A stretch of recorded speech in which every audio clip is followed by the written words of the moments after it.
हीअ शायरी इंडिया जे ॻोठ ककर में रहंदड़ इमरान सूमरो जे नाम।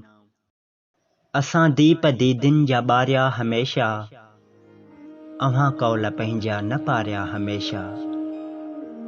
असां दीप दीदिन जा ॿारिया हमेशा, अव्हां कौल पंहिंजा न पारिया हमेशा। चयो सच सियाणनि इहो बि सही आ, पंहिंजा कोन थिया कॾहिं धारिया हमेशा।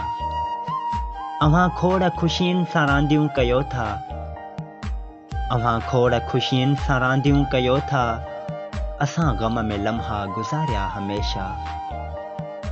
ॾिना ज़ख़्म ज़ुल्फ़ी ज़माने घणा पर, ॾिना ज़ख़्म ज़ुल्फ़ी ज़माने घणा पर, अव्हां लूण तिन ते बहारिया हमेशा। अव्हां कौल पंहिंजा न पारिया हमेशा।